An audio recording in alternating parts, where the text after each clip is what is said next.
torcedor santista, tudo bem com vocês? Eu sou a Nájila Luz, seja bem-vindo a mais um vídeo aqui no canal.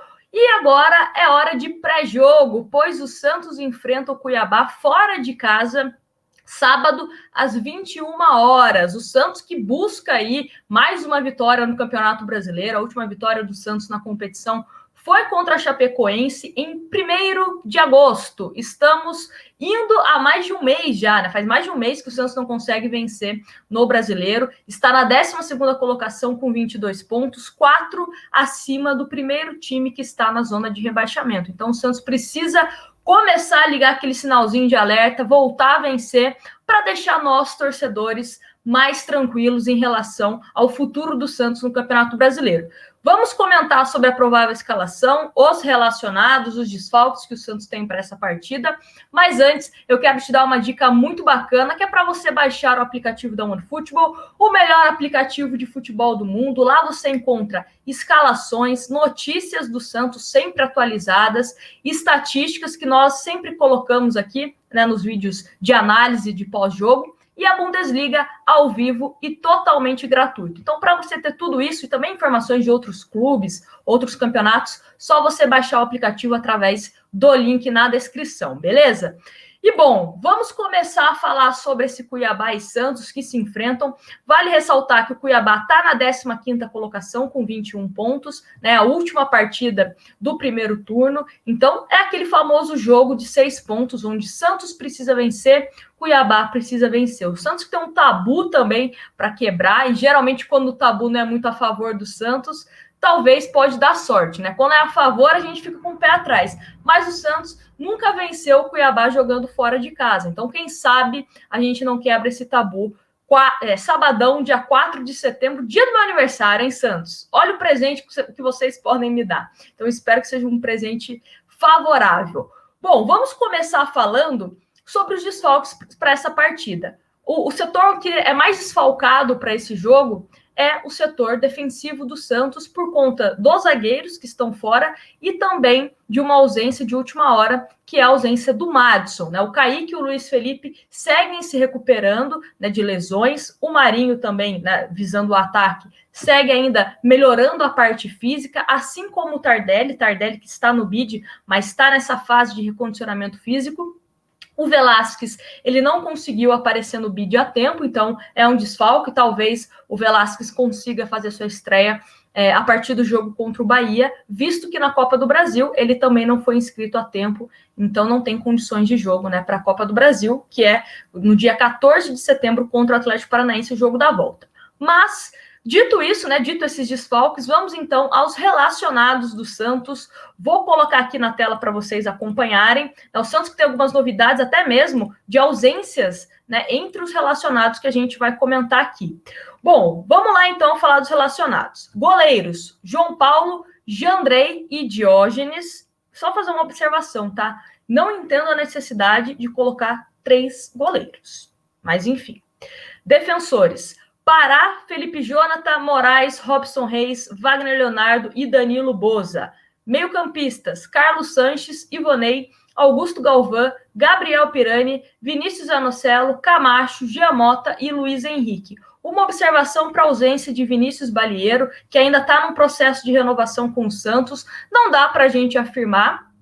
Até seria interessante, né, alguém questionar isso ao Diniz, se foi opção técnica, porque física a gente sabe que não é, mas se foi uma opção técnica do Diniz, se ele acha, né, mais interessante colocar 3 goleiros relacionados do que o Vinícius Balieiro, que pode ajudar de uma certa forma ao longo da partida, ou se a questão do Vinícius Balieiro não ter sido relacionado é por conta dessa renovação. Como ele tem daqui a pouco ele pode assinar um pré-contrato, talvez seja uma estratégia da diretoria de não colocá-lo em campo, né, para ser uma vitrine e acabar acontecendo o que aconteceu com o Caio Jorge. Então fica esse registro em relação ao Balieiro, que nem foi relacionado.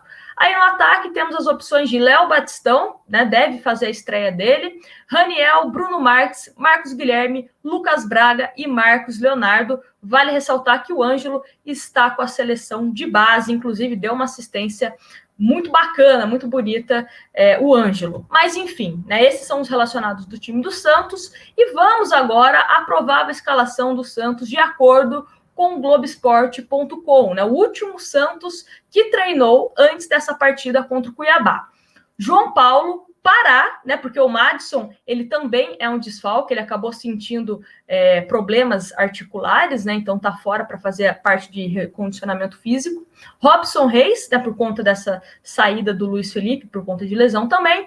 Wagner Palha, Felipe Jonathan, Camacho, Jean Mota, Gabriel Pirani, Carlos Sanches, Marcos Guilherme e Léo Batistão ou Lucas Braga. Então, pode ser que o Léo Batistão seja preservado inicialmente, mas talvez existe uma grande probabilidade que o Batistão comece como titular e o Lucas Braga inicialmente começaria no banco de reservas. Algumas observações, né, em relação ao Pará. O Diniz, ele não faz assim tantas variações. Eu vi até algumas pessoas comentando numa live que nós fizemos aqui. Nájila, ele poderia colocar o Danilo Boza, por exemplo. Até poderia ser interessante, né? Daí ele poderia, dependendo do que estivesse acontecendo na partida, fazer até uma linha de 3, né? De 3 defensores. Às vezes o Boza jogar como lateral e às vezes como defensor, poderia ser uma opção. Mas eu acho que o Diniz não ousaria tanto nesse sentido, vai com o Pará. Me preocupa um pouco porque o Felipe Jonathan vem falhando, vem tomando bola nas costas. O Pará, quando saiu, também não estava numa fase tão interessante, então precisa tomar cuidado. Se a gente for relembrar o jogo do Cuiabá contra o Palmeiras, foi pelas laterais que o Cuiabá conseguiu alguma vantagem. Então tem que tomar cuidado em relação a isso contra esse time do Cuiabá. Em relação ao Robson, eu acho que, né, sem o Emiliano Velasquez era o óbvio mesmo, né? Até mesmo o Danilo Boza, a gente comentou essa possibilidade na lateral, mas ele está voltando de lesão. E acho que o Robson é um jogador que pode sim ser colocado como titular. A questão do meio-campo, acho que não tem muito o que falar. Eu acho que hoje o que temos à disposição é esse meio-campo mesmo. E a questão do Marcos Guilherme, eu acho que é o ponto que mais me deixa com uma pulguinha atrás da orelha. Como será que o Marcos Guilherme vai atuar? Será que ele vai atuar de fato como ponta esquerda? Será que vai ser aquele Marcos Guilherme de quando ele começou a jogar no Santos e estava fazendo gols, estava fazendo bons jogos, eu estava elogiando, a torcida estava elogiando. Será que vai ser esse Marcos Guilherme?